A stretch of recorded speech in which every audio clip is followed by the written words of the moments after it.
Well, welcome everybody. We'll get started. We have a few more we were expecting, and they can trickle in whenever they can. This is the Ask the Expert series, and up till now we've had like really important, good medical topics and history topics and things like that. So now today we got none of those. This is a fun topic.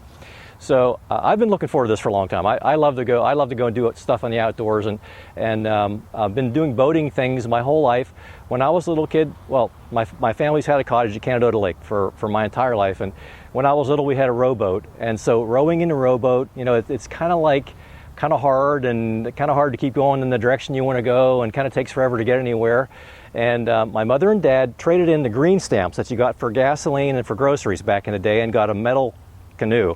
And boy, that canoe was great because you could tell her to go a lot faster, and you could sort of go in a straight line.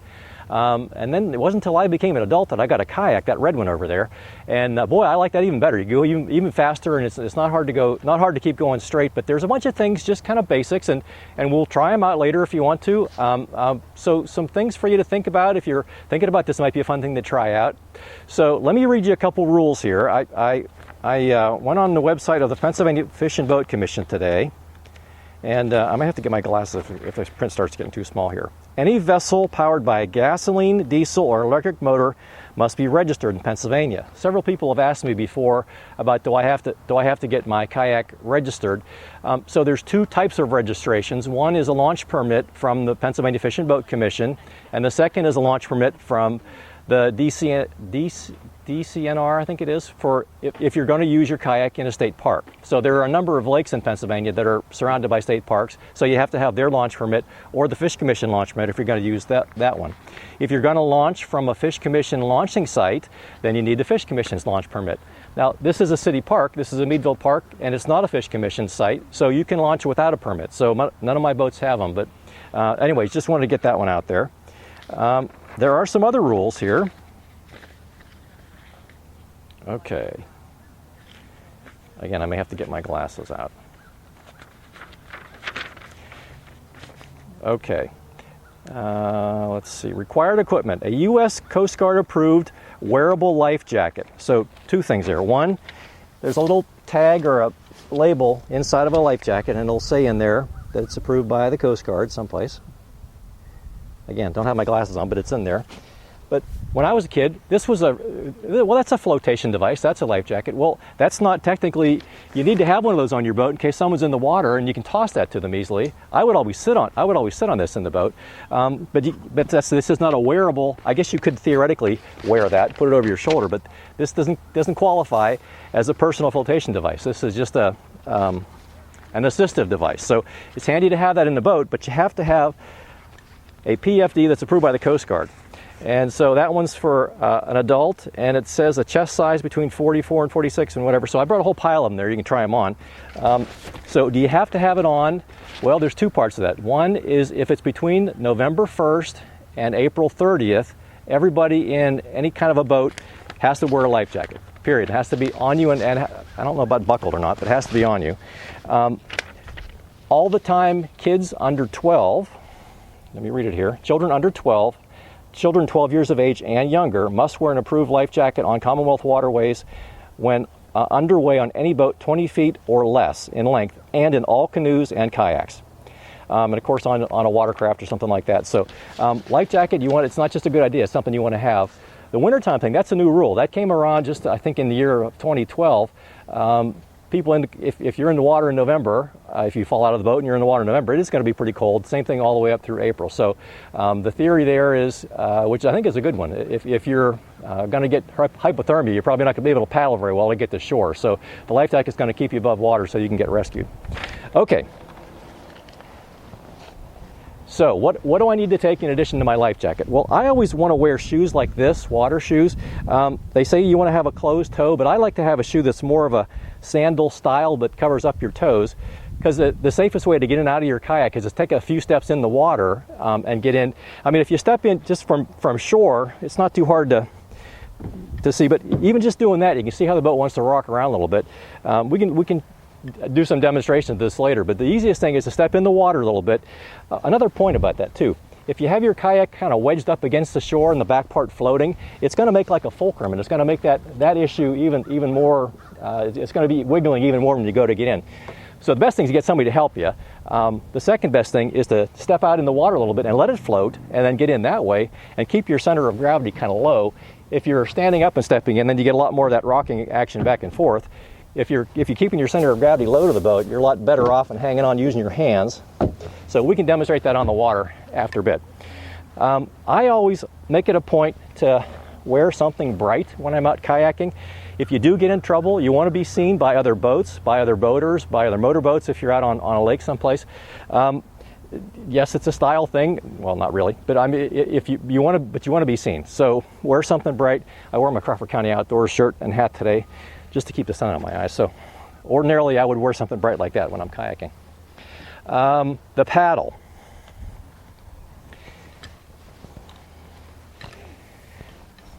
Okay, when I first started out, I talked to the guy at the store, and it's like, well, how do I know what kind of paddle fits me best? And so there were several issues to figure out. One is, well, I'm kind of tall. He said, so well, stick your hand up. So you want to have the paddle be about as tall as you are, but it depends on, about as tall as your hand reaches up, but it depends on what you're going to use it for. It's like my friend Dr. Ziegler, our podiatrist, you want to pick your sports shoes for what the sport, what interaction you're going to have with the court or the ground or whatever. What are you going to use your kayak for? So if you're going to be in a race, you're going to want a longer one for more power.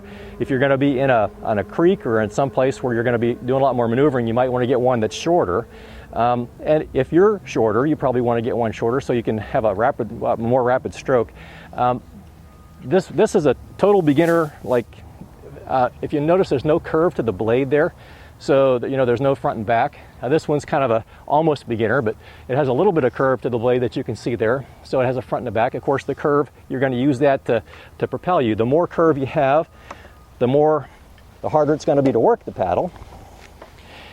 And also, but the more efficient it can be for you. Now this one's kind of interesting. So this one has the ability, two things. One, you can adjust the length. So this could be handy for several different people. And you can adjust the angle of the blades, and then this locks down, I forget which way it turns, like that. Okay, so you've seen paddles before where one blade is straight and one is angled at a different direction. I got it backwards. Let me fix that. I'm right-handed, so that would be for a left-hander, like that. Okay, so why would you use it like that? And I'm never that comfortable using it that way, but they say you take your dominant hand, and I'm right-handed, so I take my dominant hand to get it set up, and then I paddle with that side. Now, if it's real windy that day, this side isn't fighting the wind in my face, and if it is windy that day, that might be a benefit to me. If the wind's behind you, then you may actually want the wind to help kind of push that paddle forward. So, I'm not a big fan of that one because usually I'm on either Conneaut Lake or the French Creek, once in a blue moon on Conneaut Lake. But typically we're not a real, taking a 8-hour trip, on some lake in Canada or whatever, and folks do that. So that maybe would be when you might want to adjust the blades that way. So one other thing about your paddle. How do you hold it? So I read a thing on the internet that said put the paddle on top of your head and grab your hands equal distance. So it's like put your feet shoulder width apart. So the way you do that with your kayak paddle is you put that on your head and you grab your hands so that your arms make about a 90-degree angle on both sides. And so when you're paddling, you don't want to have a sore neck, you don't want to have a sore back, you don't want to have sore elbows or shoulders. Unfortunately, I had a torn thing in my shoulder here a couple of years ago, and so I'm real careful about this because I don't want to do all the paddling with my arms. Don't want to have sore elbows, wrists, anything. You want to have a lot of your core involved. You want so when you take your seat in the kayak, and you'll see after there are foot pedals in the kayak, and you want to have your feet involved. So this is a whole body activity, and you want to turn, you want to rotate. So it's not just pulling with your arms, and yeah, you're using your arms a little bit, but you want to have that right angle with both elbows, and they call that, you want to make a little bit of a box, and you want to keep that box and rotate your whole core. So you find a lot more power that way. You find less stress. Kayla and I went paddling on Sunday, and we were out for 2.5 hours or whatever, and both of us were even real careful not to and so there was a little sore elbow here or there, and I was complaining about my shoulder being a little bit sore, but really we did pretty well without having too many aches and pains. So use your core. So that's one thing just to prevent injury. When you put the paddle in the water, you don't dip it in 90 degrees and pull. You dip it in maybe 45 degrees. These little things too, by the way, are on here to keep the water from running down the blade and splashing on you. So I have some paddles that I made myself as a craft project, and most after a while, most everybody doesn't want to use them. They're a little bit heavier, made out of wood that I laminated together. But for that issue, the water runs down and splashes you, so you get all wet whenever you use it. They are kind of fun. But so those things are handy. So I like the paddle set up like that, with the blades straight to each other, and again about 90 degrees with your elbows, and then you want to use your whole body. So, and it's funny with the kayak has foot pegs, so you want to get the foot pegs lined up so that your legs aren't not necessarily out straight, but they're bent a little bit. And it seems like when you're pulling on the right side or on the left side, you're going to use your whole body. So as I was looking at how people described how you teach this to others, it's like, think of your body moving, your top half of your body and the bottom half of your body moving independently of each other. So your bottom half of your body is kind of keeping your boat balanced and giving you a point to pull against, and then the top half you're rotating your core to really get your stroke going. Okay, so that's some basics about some of that gear. I brought different boats. Like I brought all the boats that live at my house, and I want to show you a couple different things. So which kind of boat is going to be the right kind for where you're going to kayak? So at Conneaut Lake, whenever my cousins come and they bring their little ones, every little kid wants to jump out of the boat and go swimming and get back in. So in a boat that's a sit-in kayak that has the cockpit and the seats inside, it's harder to get in. You can get in, but it's harder to get in. And when you get in, you tend to bring a bunch of water back in with you, and so you need to have a pump and siphon the water out or something. This type is called a sit-on-top kayak. And it's got, as you can see, holes that drain down through. So when water splashes up on you as you're going along, which tends to happen a little bit, so it just kind of filters down through. So you're probably going to get a little bit wetter with this one, but you're not going to get swamped. The boat's going to stay afloat because it drains itself all the time. Another issue to think about is where you're going to use the boat. So that one has a pretty flat bottom. This one has just about the same size and shape, but has a ridge, as you can see, that runs down the bottom. So if you're going to be using it on a lake, that's real helpful to keep it going straight. The rounder bottom goes a little faster. The ones with the ridge or something that you can follow down the center, that one will keep you going. It's going to be easier to keep it going straight. So you want to get a rhythm going with your paddling, and I find that my right arm is a little stronger than my left arm, so I shift the paddle over a little bit more, so I have a longer paddle sticking out on the left side, so I get a little bit more pull from that. But then just keep your eye on something down away from you to keep going. And this one's much easier to do that with. So another issue when you're picking out the kind of boat is the stability of it. Now that one you can see is a little bit wider. Let me line it up next to this one.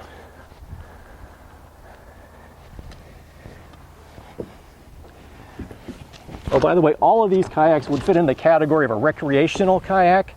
There are touring kayaks that are 15 or 16 feet long and sometimes made out of real high-tech materials. And now, no ridge down that one, so it's going to be more tippy. It's going to track naturally less, but you can go faster. So you don't have little channels that are going to create swirls. It's not going to have as much drag on that one. So theoretically, you're going to go faster, but it's going to be more tippy. So it's like, so the first one I got was this one for two people, and it's kind of a combination. So it has a little bit of a ridge, but look how wide it is compared to that one. So the wider, the more stable it is, but again, it's going to be a little bit slower. So what you want. So and if you have little kids that are going to be coming over and jumping out of the kayak and want to go swimming and jump again, you probably want to get a sit on top one like that. So anybody have any questions about that? It's what are you going to use it for? Where you're going to use it? And for me, it's at Conneaut Lake and at French Creek. Those are my two favorite places to go.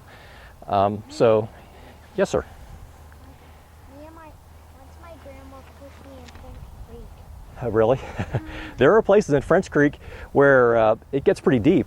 Most of the time, now when we went on Sunday, I walked in we had to get out and push a couple of times. Yeah, depending on the time of year and how much water's in the creek, you may have to get out and walk a little bit because the bottom of the boat would drag. And we had what, 3 or 4 times, Kayla, that we had to.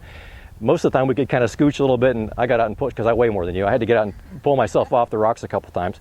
But there's other places where you can't see the bottom, where it gets, maybe 8 or 10 feet deep. Very surprising. I remember there was a fatality not too many years ago where someone was walking along and stepped in a hole. You guys remember that? And so, even in French Creek, where many places you can walk right across, and right here by the bridge, it's very deep, actually. And just a very short ways up there, it's not deep at all. So. But the kind of boat you're going to use, if you are going to be in shallower water and you're going to get out to swim and paddle, it's very, very easy to get in and out of the sit-on-top type kayak. And if you're going to be doing more touring, or if you're going to be doing more like an all-day or multiple-hour trip down to French Creek, maybe you want to sit in kayak. So for me, it's like typically being at the lake, and then maybe once or twice a year being on the creek someplace.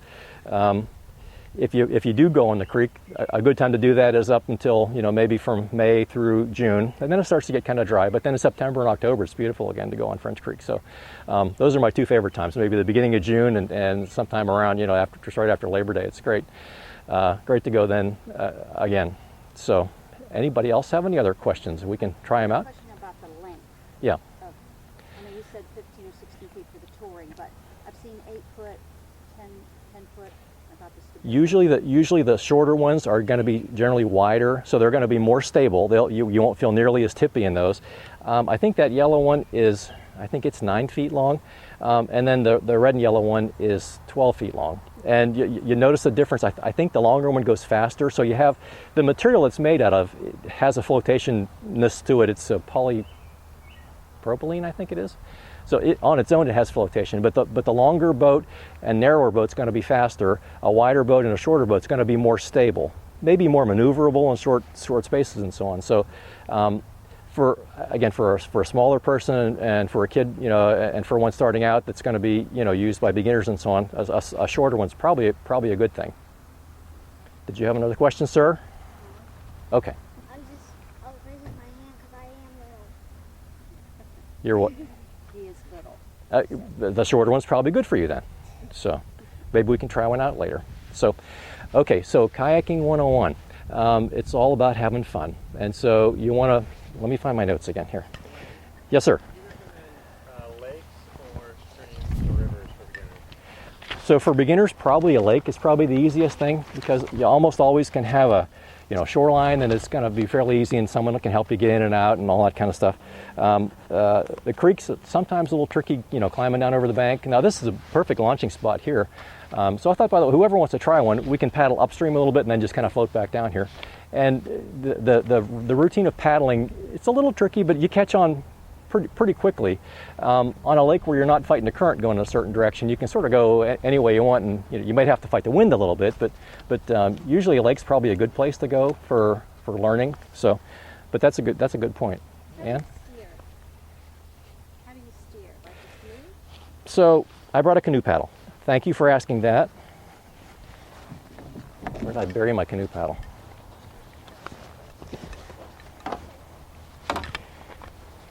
So when you're paddling in the canoe, you paddle on one side and on the other side, and you get, if you get tired paddling with your left hand, you paddle with your right hand. So the typical, they taught me in Boy Scouts, is they call it a J stroke. So you reach out in front of you and bring it back straight, and then as you end the stroke, you rotate the paddle, and after a while it gets to be kind of a pain in the neck. It's really, if you always want to paddle on the right side, or if you have 2 people in a canoe and you're paddling, you do want to change from time to time. But that J stroke is really tricky. So if you want to turn hard to the left, you put your paddle on the left side of the boat and drag it real hard, and the boat, it'll slow down, but it'll turn to the left. And the same thing if you're on the left hand side and you want to try and turn to the right, you take a nice round, long stroke, a sweeping stroke they call that, and that'll give you a little bit of a turn to the right. But the quickest way to turn is to drag your paddle on the opposite side, on the inside of the turn that you want to make. Now the kayak, it's the same principle. Only slightly different. So you want to have a rhythm going, and if you start to see yourself drifting a little bit too far to the left, then maybe you want to pull a little harder. Now what I do is I shift the paddle over a little bit, so I have more stroke. I get more power from having a little bit longer part of the paddle hanging off that side. Because I do find, I don't know why, my right arm seems to be stronger than my left, and I do tend to do that sometimes. The same thing though, if you want to just take a gradual turn instead of just your normal. Oh, by the way, too, and in my case, so I was protecting my shoulder, you don't want your hands to go behind you. So you want to keep the paddle and get it out of the water when your arm, and you're rotating your body, but when your arm gets to be about there, then you stop. If you want to make a turning stroke, that wide stroke, kind of reach out and make a nice wide one like that to kind of push you more to the right. But the same thing applies if you want to turn right quickly. Drag your paddle on the right side and the front of the boat will turn quickly. If for some reason you have to back up or paddle, just paddle backwards, and you have much more control, to me anyways, in my opinion, you have much more control in a kayak than you do in a canoe. There's a stroke where you kind of make a figure eight and you can pull yourself, closer to the dock, and you'll see videos online about how to get into and out of the kayak from a dock, which that's really tricky. I'd rather do it from shore, but you can do it from a dock. Let me show you one of the techniques that they describe there. But the turning, once you get a feel for it, it just kind of getting that rhythm. And my trick is just to shift the paddle over. If I keep turning right, then I'll shift it over, give myself a little bit more strength on the left side. I was describing this before. If the water's flowing in the creek this way, so you want to get the end of the boat so it's maybe touching shore just a little bit, but kind of at an angle, like maybe a 45-degree angle, sort of into the water, into the current as the current's coming this way. So I'm just presuming we're down at the creek here. And the way it was described was put the paddle like an outrigger hanging out on one side, and then grab it with your hand there, and then push this part down onto the shore bottom, and then get your weight like right over the edge, and then step in and step in. And so you use your paddle kind of as a stabilizer, and then you can kind of paddle yourself off and get going. We can try that in a minute if you want to try that out down by shore. And then the same thing to get out. Use the paddle as an outrigger on the side and hang on with your left hand, and then step out that way. And the same thing again, if you keep your center of gravity kind of low, that helps you too, not being as tippy. If you kind of wedge the end of the canoe or the kayak right into the shore, it is going to be a fulcrum and it's going to be a little more tippy. So actually, I think that's probably good advice. I prefer to have a helper there and someone just hang on so that the boat doesn't tip. But typically, let me go over my last couple of pieces of advice here that I found in an article, which I thought was really good. CCCP: capability, conditions, companion, and be prepared. So capability, if you've never gone before, you probably don't want to go out in a whitewater, situation right after a big storm and the water's really boiling. And as Kayla and I discovered the other day, a tree falls in the water, and it seems like all the river wants to drag you right towards that tree, and then you can get hung up in the tree and all that kind of stuff. So if you're brand new at it, you probably want to not go that day. You want to think ahead about, what's my strength here? What am I capable of doing? The conditions, we also tried a couple weeks ago.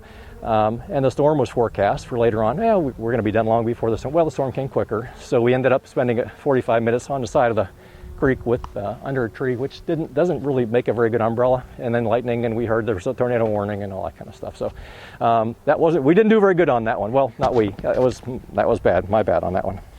Companion. You want to go with somebody else. If you do get in trouble, you want to have someone there to help you out. I did bring something I wanted to show you. So I have this real sophisticated system of notifying anybody if there was trouble. So I bring a sandwich bag, and I put my phone in the bag. And actually, it seemed to work pretty well.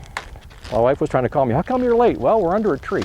So she couldn't hear me talking through the bag, but the phone was perfectly fine. It survived perfectly well, and I was soaked because it was pouring down rain for 45 minutes on us. So a sandwich bag's handy, but you do want to have some way to ask for help if you do get yourself in trouble. That's the other part of wearing something bright. If the firemen are coming looking for you, if you blend in because you're all in camo, that's probably not going to be a good thing. So be prepared. So again, know where you're going. You have a vehicle at both ends if you're going to be on the creek. If you're going to be at the lake someplace that your family and friends know, I'm going to make a loop around the lake, and From my family's place at Conneaut Lake, you can see kind of the whole lake from our dock, and so it's not too hard to keep track of where you are. But make sure someone knows your plan. And 20 minutes ago, should have been back. Maybe we should go send somebody to go look for him. So, okay, other questions? Or we can make a try. Are you supposed to carry your whistle all the time? That is one of the requirements. So I keep a whistle. You have to have a signaling device. So I have a whistle, Eddie Bauer. So it's supposed to be able to be heard for a half a mile. I don't know. But I actually specifically asked the fish commissioner about it. He said, yeah, whistle, that's perfect. That's a perfect thing. So good question. Thank you. Well, thanks everybody. We can walk down the water and see if I can fall in. Kayla's going to help. Kayla's going to help demonstrate. Yes, sir. Yes, sir. Oh, I was going to say if I could fall in the water. You could try the kayak out. Maybe we could do it without you falling in the water. That'd be even better. Yeah. I have a swimsuit in here. Swimsuit is a good thing. Yep. I find I generally splash myself pretty good whenever I'm paddling, but that's half the fun. That's half the fun of it. So. All right. Well, let's walk down by the water. We'll try it. Do you want to try it? Yeah. I don't know how good of a demonstration this will be since I've never done this. So grab your left hand. Yep.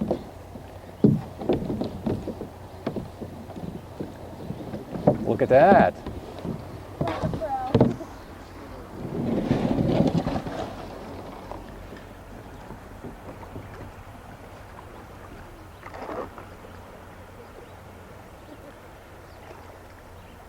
Go upstream a little bit so we don't have to go looking for you.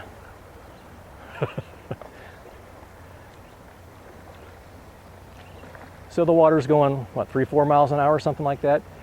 Probably in 2 or 3 strokes, she'll be going at the speed of the water.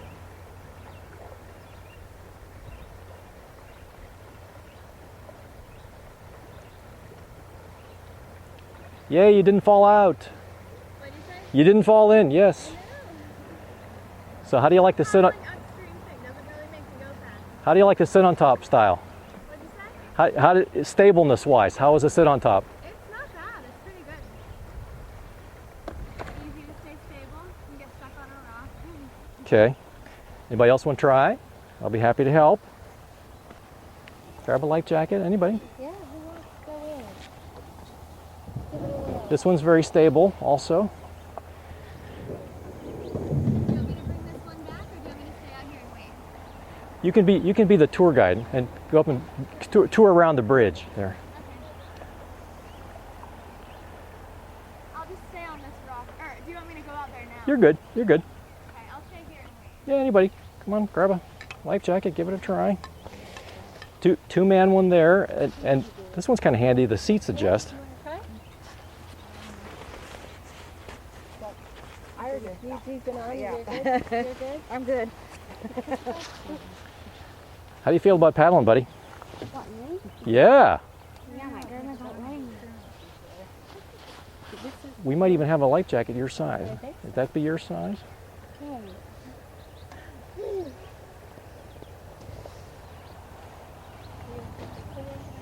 Sure. Nice two-man job. Now that paddle black might be good for him. What's that for? The one with the black blades might be good for him. Oh. Did a two-man one in the ocean. It was very, very wavy that day. It's hard to get coordinated with someone else. How about that? So you hold the hand. See where it's marked there? So remember what I showed you? Put that on top of your head. So you get your arms. Look at that. He's an old pro. There you go. That's about where you want to hang on right there. I think my coach will be really mad if I take this What's that? off. Do you think I should take this off now? Your hat? Yeah. You might want to keep your hat on.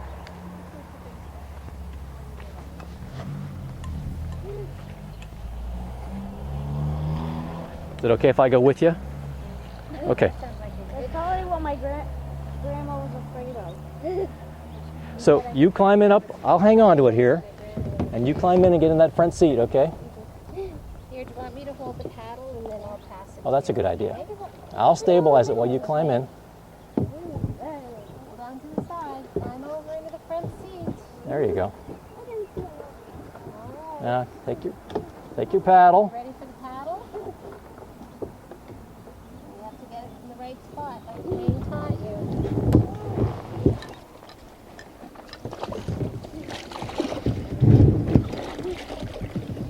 Oh, I'll try my own rule here.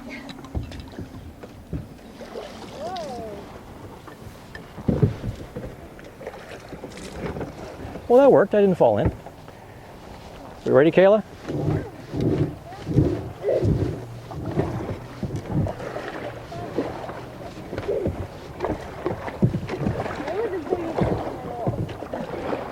All right, there's a rock.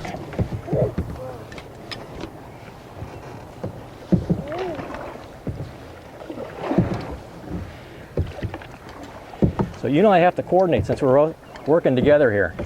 There you go. What do you think? You ever been in a kayak before? No. You like it?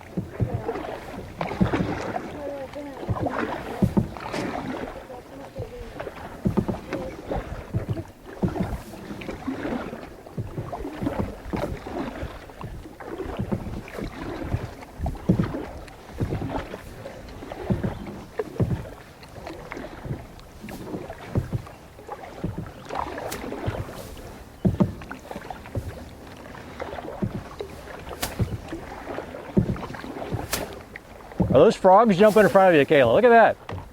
Are those frogs off to the left there? Oh, yeah. We're seeing wildlife. Now see up in front of us, there's some telephone poles and an old bridge there. See it straight ahead in front of the boat. Oh, yeah. See in front of the boat there? That's the Cusawago Creek. So when it was first formed, the name of the town.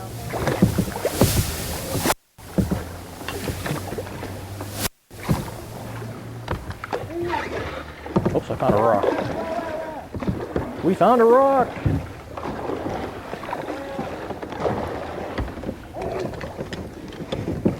Scooch.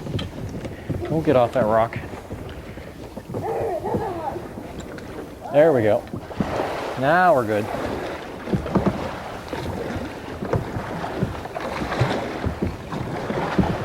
Another rock. Seems like there's always another rock, huh?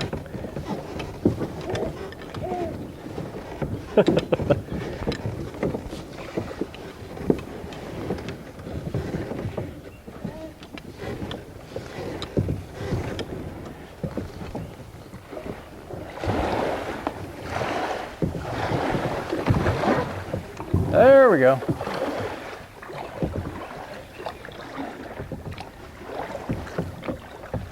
Now you're getting it. Dip that black part right in the water and pull back towards you. There you go. Now you're going. Good job.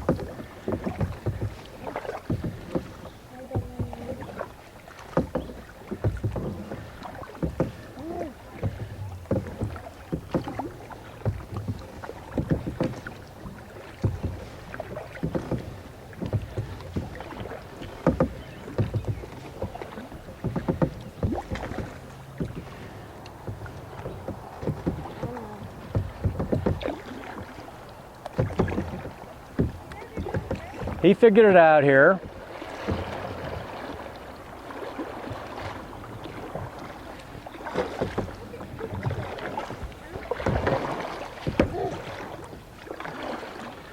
Well, there we go, Kayak 101. Hang on, let's get a little closer. Wait till you get closer. Here, stay in the seat till we get you a little closer here.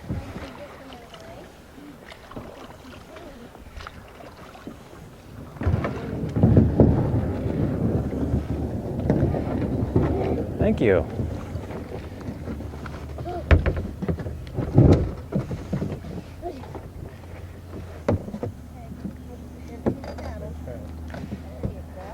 Let me try my technique here. See if it works. Yay! I didn't fall in. Thank you.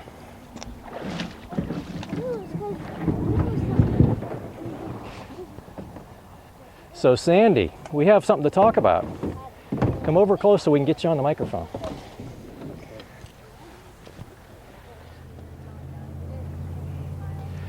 Well, joining us now, Sandy Porter from the Historical Society. Sandy, welcome. We Glad to be here, talked Duane. on a trip around the train tracks here a year or so ago. Yes, we did. Something a little different this year. Tell us A about little it. different. I'm on the board for the Conneaut Lake Historical Society, and we're trying to raise some funds for some projects that we're doing. And we decided here this January that we'd like to do a kayak race on Conneaut Lake. We decided that we would do a race. We were going to start it at Fireman's Beach and go up the west side of the lake near the shoreline and around Wolf Island and back approximately 3 miles. We wanted to pick a course that was a little challenging but not too challenging. Mainly we call it a race, but we're gearing it toward the recreational kayaker. We want people to come out and have fun with it. You can come out, you can race if you want to be serious about it, but you can also come out and just complete the race and have fun on Conneaut Lake. We're going to have other events that day. The kayak race will be on the 18th of August. That will be on a Sunday morning. We're going to have pre-registration from 7 to 9 o'clock, and the race will be at 9 o'clock. And we picked August because obviously the better chance for good weather. Also, Conneaut Lake has a lot of boat traffic on it. Sunday morning would be a time when we would have minimal traffic. We're also going to have the day of the race. We're going to have the Fish Commission out there. We're going to have several boats to keep whatever traffic would be on the lake in the center of the lake so it won't interfere with the race. We're going to have the Barbara J. We'll be doing a cruise during the race for people that would like to go on it and watch the race from the Barbara J. The entrance fee is $25, and all the entrants are going to receive a t-shirt, free food, and some other coupons that we're going to give them.